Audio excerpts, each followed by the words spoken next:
तो दोस्तों आज की इस वीडियो में जो हम बात करने वाले हैं, देखिए बोबी कंबाइन हार्वेस्टर से रिलेटेड ही बात करने वाले हैं। तो दोस्तों जैसे एक भाई का कमेंट आया था कि सर मैं जंग बहादुर सरोज प्रतापगढ़ यूपी से हूँ, फरवरी 2026 में विशाल 435 किंग लिया हूँ, अभी सीजन खत्म हो चुका है, हार्वेस्टर पानी से धुलना ठीक है या एयर प्रेशर से साफ करें, पानी से धुलने से नुकसान या फायदे क्या हैं, प्लीज सर इस पर वीडियो बनाएं।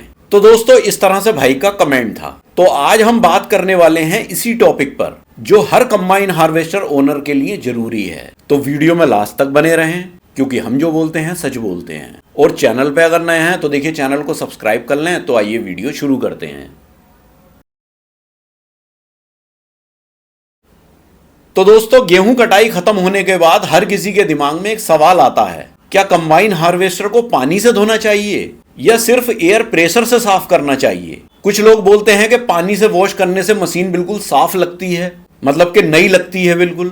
और कुछ लोग बोलते हैं कि पानी से बेयरिंग, वायरिंग और इंजन खराब हो सकता है और अंदर कहीं कोनों में भूसा जो है वो पानी से चिपक करके मशीन को गला देता है। तो आज इस वीडियो में हम बिल्कुल डिटेल में बात करेंगे पानी से धुलाई के फायदे, इसके नुकसान, कौन से पार्ट्स पर पानी बिल्कुल नहीं डालना चाहिए, एयर प्रेशर से क्लीनिंग कितनी इंपॉर्टेंट है, और देखिए सीजन के बाद हार्वेस्टर को कहां खड़ा करना चाहिए। तो ये वीडियो आपके लिए बहुत यूजफुल होने वाली है। तो दोस्तों अब बात कर लेते हैं कि सीजन के बाद सफाई क्यों जरूरी है। तो देखिए सीजन के बाद सफाई करना बहुत जरूरी है क्योंकि देखिए हार्वेस्टिंग के दौरान मशीन के अंदर भूसा, धूल, गेहूं के दाने, मिट्टी, ग्रीस और मॉइस्चर जमा हो जाता है और ये सब अगर अंदर ही पड़ा रहा मशीन के तो देखिए रस्ट लगना मतलब जंग लगना स्टार्ट हो जाता है। अब जब गेहूं के दाने अंदर होते हैं तो उसमें चूहे भी अंदर चले जाते हैं उन्हें खाने के चक्कर में, तो चूहे भी नुकसान करते हैं, वो वायरिंग वगैरह काट देते हैं। फिर देखिए बेल्ट्स वगैरह भी जल्दी खराब हो जाती हैं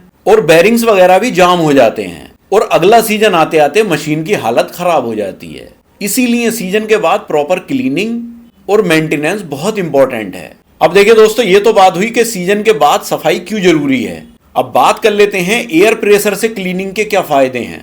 तो देखिए दोस्तों एयर कंप्रेसर या ब्लोअर से क्लीनिंग करना वो एक्सपर्ट्स जो है वो ज्यादा रिकमेंड करते हैं। इसके फायदे क्या होते हैं, जैसे इलेक्ट्रिकल पार्ट वगैरह वो सेफ रहते हैं, वायरिंग वगैरह पे पानी नहीं जाता तो ये सब चीजें सेफ रहती हैं, बेरिंग वगैरह और उनके अंदर जो ग्रीस वगैरह होता है वो सब सेफ रहता है। अब देखिए अगर हम पानी से धुलाई करते हैं तो जो हाई प्रेशर वाटर जो होता है वो ग्रीस को हटा देता है, एयर प्रेशर से जो है वो ये प्रॉब्लम नहीं होती। फिर देखिए पानी से नहीं धोते हम, खाली हवा हवा से उसे साफ करते हैं तो रस्टिंग की प्रॉब्लम भी नहीं आती, मतलब जंग भी एकदम नहीं लगती किसी पार्ट पर, क्योंकि देखिए एयर प्रेशर से करने में पानी का मॉइस्चर ही नहीं रहेगा तो फिर वहां जंग भी नहीं लगेगी।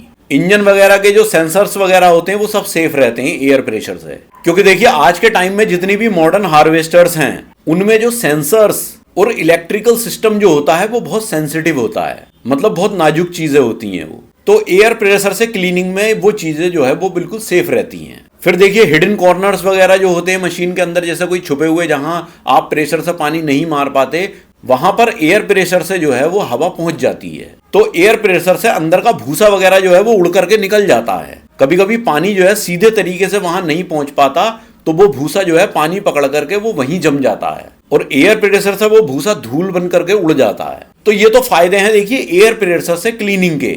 लेकिन दिक्कत क्या है, तो देखिए दिक्कत यह है सिर्फ हवा से चिपकी हुई जो ग्रीस होती है या जो मिट्टी होती है वो पूरी तरह से क्लीन नहीं होती और उसकी क्लीनिंग में टाइम बहुत ज्यादा लग सकता है एयर प्रेशर से क्लीन करने में। लेकिन देखिए ओवरऑल अगर देखा जाए तो ड्राई क्लीनिंग जो है वो सेफ मानी जाती है। तो दोस्तों ये तो बात हुई देखिए एयर प्रेशर से क्लीनिंग के फायदे और नुकसान की। अब बात कर लेते हैं पानी से धुलाई के फायदे। तो दोस्तों जैसा आपने देखा ही होगा कि प्रेशर वाशर से बहुत सारे लोग जो है कंबाइन हार्वेस्टर को धोते हैं, हम खुद धोते हैं, हम भी यूज करते हैं पानी वाला प्रेशर वाशर। तो देखिए इसके जो फायदे होते हैं, सबसे पहला फायदा तो इसका यही होता है कि देखिए मशीन बिल्कुल क्लीन लगती है धुलने के बाद, जितनी भी कीचड़ या ग्रीस होती है लगी हुई मशीन में वो सब निकल जाती है। फिर देखिए मशीन में कहीं लीकेज वगैरह भी होती है तो वो भी दिख जाती है आसानी से, जब मशीन क्लीन होती है तो वो चीजें भी पता लग जाती हैं। फिर देखिए जैसे किसी पार्ट में कहीं क्रैक हुआ है तो क्रैक वगैरह भी दिखाई दे जाते हैं जब मशीन क्लीन होती है तो इसका जो मेंटेनेंस है वो ईजी हो जाता है, क्योंकि देखिए साफ मशीन पर रिपेयर करना भी बहुत आसान हो जाता है।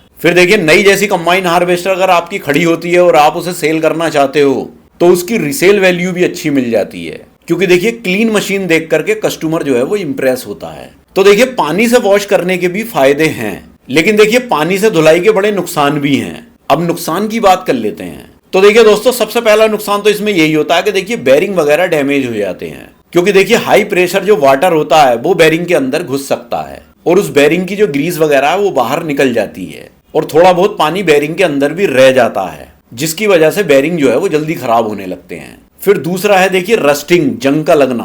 अब देखिए मशीन धुलने के बाद अगर प्रॉपरली ड्राई नहीं हुई, सुखाई नहीं, तो चैन्स, पुली, शाफ्ट, कटरवार और ओवरऑल मशीन की बॉडी में जंग लग सकती है। फिर तीसरा है देखिए इलेक्ट्रिकल प्रॉब्लम्स। अगर देखिए वायरिंग और सेंसर्स में अगर मॉइस्चर रह गया तो देखिए शॉर्ट सर्किट भी हो सकता है, सेंसर के अंदर एरर भी आ सकता है और सेल्फ स्टार्टिंग में भी प्रॉब्लम आ सकती है। फिर देखिए चौथी प्रॉब्लम जो है वो है इंजन के रिस्क की। मतलब अगर आपने डायरेक्ट पानी इंजन पे मारा या उसका जो अल्टरनेटर होता है उस पे मारा या फिर एयर फिल्टर पे मार दिया तो देखिए बड़ा डैमेज हो सकता है। फिर देखिए पांचवी प्रॉब्लम है बेल्ट स्लीपिंग। वो ये प्रॉब्लम है कि देखिए अगर बेल्ट गीली रह गई तो गीले होने की वजह से ये सूखने के बाद थोड़ी हार्ड टाइप की हो जाती हैं, जिससे प्रॉब्लम क्या होगी, अगले सीजन में या तो ये क्रैक हो जाएंगी या स्लिप करेंगी। तो देखिए दोस्तों, इसीलिए बिना सोचे समझे प्रेशर वॉशर का यूज करना डेंजरस भी हो सकता है। अब बात कर लेते हैं सही मेथड की। अब सवाल यही आता है कि सही तरीका क्या है। तो देखिए इसमें सबसे पहले स्टेप की बात कर लेते हैं। तो देखिए सबसे पहले कंबाइन हार्वेस्टर के अंदर से एयर प्रेशर से पहले सारा भूसा बाहर निकालो, मतलब जहां भी धूल, मिट्टी है या भूसा है उसे बाहर निकालो। फिर दूसरे स्टेप में जहां भी मिट्टी चिपकी हुई है या ग्रीस चिपका हुआ है उसे थोड़ा सा पानी यूज कर करके उसे छुटाओ। फिर देखिए तीसरा स्टेप जो है वो ये है कि जितने भी इलेक्ट्रिकल पार्ट्स हैं मशीन के अंदर उन्हें कवर करो, मतलब ढक दो, जैसे alternator, battery, sensor, wiring, air filter. इन सारी चीजों पर डायरेक्ट पानी मत मारो। फिर देखिए चौथा स्टेप है वॉश के बाद मशीन को धूप में अच्छी तरह सुखाओ, मतलब एकदम से उसे अंदर खड़ा मत करो, उसे पहले सूखने दो। फिर देखिए पांचवा जो स्टेप है वो ये है कि देखिए ग्रीसिंग दोबारा करो।